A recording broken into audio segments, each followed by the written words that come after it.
বাংলাদেশে রাজনীতি করা মানেই কি মিথ্যাচার, সততা আর ভণ্ডামির আশ্রয় নেয়া? যে কোনোভাবেই হোক ক্ষমতার অংশ হওয়া, সুবিধা লাভের জন্য আদর্শ, সততা কিংবা ন্যায়ের পথ সব কিছুই বিসর্জন দেওয়া যায়, তাই তো? আজকে ঠিক তেমনি একজন পথভ্রষ্ট সুবিধাবাদী রাজনীতিবিদের সাথে আপনাদের পরিচয় করিয়ে দেব। সম্মানিত দর্শক, শুভেচ্ছা নিন। আশা করি আপনারা সকলেই ভালো আছেন। আজকে কথা বলবো এ সময়ের একজন রাজনীতিবিদ, যিনি আদর্শের চেয়ে এমপি কিংবা মন্ত্রী হওয়ার পথকেই বেছে নিয়েছেন। তিনি হচ্ছেন আওয়ামী লীগের এক সময়ের অর্থমন্ত্রী শাহ এএমএস কিবরিয়া সাহেবের সুযোগ্য পুত্র ডক্টর রেজা কিবরিয়া। আপনারা হয়তো বলতে পারেন যে বাংলাদেশে অনেক রাজনীতিবিদই তো ভণ্ডামির আশ্রয় নিচ্ছে, প্রতারণার আশ্রয় নিচ্ছে, মিথ্যার আশ্রয় নিচ্ছে, তাহলে বিশেষভাবে ডক্টর রেজা কিবরিয়াকে নিয়ে আলোচনা করার কি প্রয়োজন? প্রয়োজন এই কারণে যে ডক্টর রেজা কিবরিয়া অন্য সাধারণ 10 জন রাজনীতিবিদের চেয়ে জ্ঞান, গরিমা এবং শিক্ষায় অনেকটাই উপরের অবস্থান করছেন। আর সে কারণেই তার কাছে আমাদের প্রত্যাশার মাত্রা বেশি, এবং সেই প্রত্যাশা যখন পূরণে তিনি ব্যর্থ হন তখনই তাকে নিয়ে আলোচনা করতে হয়। তাই আজকে তাকে নিয়ে আলোচনা করছি। ডক্টর রেজা কিবরিয়া বিদ্বান মানুষ। তার এই বিদ্যা সম্পর্কে একটু ধারণা দেওয়া যাক আপনাদেরকে। তিনি অক্সফোর্ড বিশ্ববিদ্যালয় থেকে রাজনীতি, দর্শন ও অর্থনীতিতে স্নাতক, কুইন্স বিশ্ববিদ্যালয় থেকে অর্থনীতিতে স্নাতকোত্তর অর্জন করার পর অক্সফোর্ড বিশ্ববিদ্যালয় থেকে অর্থনীতিতে এমফিল ও ডক্টরেট ডিগ্রি অর্জন করেন। এরপর তিনি 1984 সালে আন্তর্জাতিক মুদ্রা তহবিল বা IMF-এ চাকরিতে যোগ দেন এবং 1993 সালের পর ঢাকা বিশ্ববিদ্যালয়ে অর্থনীতি বিভাগের অধ্যাপক হিসেবেও তিনি কাজ করেন। এরপর 1996 থেকে 2016 সন পর্যন্ত তিনি IMF সহ বিশ্বের বিভিন্ন নামি দামি আন্তর্জাতিক প্রতিষ্ঠানে অত্যন্ত উচ্চ পদে চাকরি করেন। 2018 সনে তিনি চাকরি ছেড়ে দেশে ফিরে আসেন এবং রাজনীতিতে সক্রিয় হওয়ার আকাঙ্ক্ষা ব্যক্ত করেন। রাজনীতিতে যুক্ত হওয়া কোনো পাপ নয় কিংবা খারাপ কাজ নয়, বরং আমরা চাই, এদেশের জনগণ চায়, তার মতো শিক্ষিত এবং বিদ্বান ব্যক্তিরা যদি রাজনীতিতে আসে তবে রাজনীতির সংস্কৃতি অনেকখানি বদলে যেতে পারে। আমাদের রাজনীতিতে যে নোংরামি রয়েছে, আমাদের রাজনীতিতে যে হানাহানি পাপাচার রয়েছে, সেখানে শিক্ষিত লোকেরা ক্রমশই রাজনীতি থেকে দূরে চলে যাচ্ছেন। সুতরাং ডক্টর রেজা কিবরিয়ার মতো মানুষ যখন রাজনীতিতে সক্রিয় হওয়ার ইচ্ছা পোষণ করেন কিংবা আকাঙ্ক্ষা ব্যক্ত করেন, তখন এদেশের জনগণ আসলেই খুশি হয়েছিলেন। কিন্তু সেদিন কি আর আমাদের এই জনগণ বা আমরা জানতাম যে এরকম একজন উচ্চমার্গীয় মানুষও রাজনীতি থেকে সুবিধা আদায়ের জন্য পথভ্রষ্ট হবেন?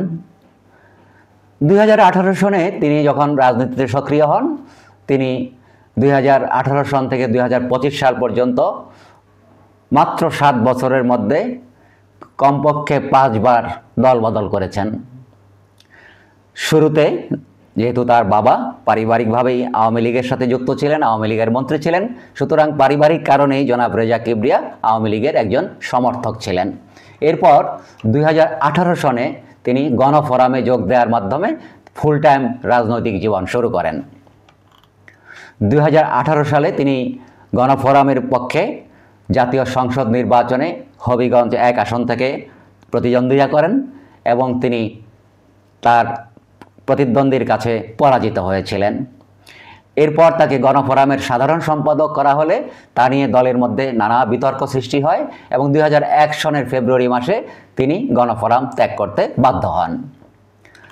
2021 সনের 26শে অক্টোবর তিনি গণ অধিকার পরিষদের আহ্বায়ক হন। আপনারা জানেন যে নুরুল হক নূর যে গণ অধিকার পরিষদ গঠন করেছিল, সেই গণ অধিকার পরিষদে তিনি আহ্বায়ক হিসাবে যোগদান করেন। সেখানেও তাকে নিয়ে দলের অভ্যন্তরে নানা বিতর্ক সৃষ্টি হয় তার বিতর্কিত কর্মকাণ্ডের ফলে। যেমন তিনি একটি দলের মধ্যে ছোট্ট আরেকটি দল তৈরির মাধ্যমে তার পক্ষে তাদেরকে নেয়ার জন্য একসময় নূরকে দল থেকে বের করে দেওয়ার চেষ্টাও করেন বলে জানা যায়। এইসব নিয়ে তিনি গণ অধিকার পরিষদেও বেশি দিন থাকতে পারেননি এবং 2023 সালের জুন মাসে গণ অধিকার পরিষদের মধ্যে ভাগ হয়ে যায়, অর্থাৎ তারা দুভাগে বিভক্ত হয়ে যায় এবং এক ভাগের দায়িত্ব নেন গণ অধিকার পরিষদ রেজা, ব্র্যাকেটে রেজা হিসেবে তিনি একটি অংশের দায়িত্ব গ্রহণ করেন, কিন্তু তিনি বেশি দিন সেখানেও টিকতে পারলেন না। 2024 সালের 3রা জানুয়ারি গণ অধিকার পরিষদের এক অংশ থেকে তিনি বের হয়ে যান এবং এরপর 2024 সালের মে মাসে তাকে দলটির প্রধান উপদেষ্টা ঘোষণা করা হয়, অর্থাৎ যে অংশের তিনি দায়িত্ব নিয়েছিলেন সেই অংশটি তাকে সেই অংশের দায়িত্ব থেকে তিনি অব্যাহতি দেন এবং পরবর্তীতে সেই অংশের উপদেষ্টা হিসাবে তাকে নিয়োগ দেওয়া হয়, যে অংশটি বর্তমানে আম জনতার দল নামে পরিচিত। তিনি সেই আম জনতা দল বা আম জনতা পার্টির উপদেষ্টা হিসাবে দায়িত্ব গ্রহণ করেন।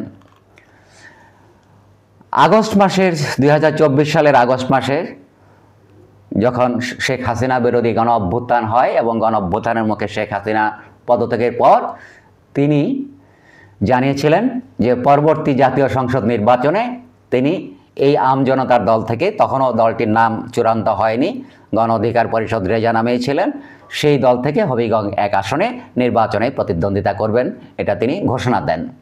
কিন্তু সবাইকে অবাক করে দিয়ে তিনি গত 5 নভেম্বর আনুষ্ঠানিকভাবে বিএনপিতে যোগদান করেন।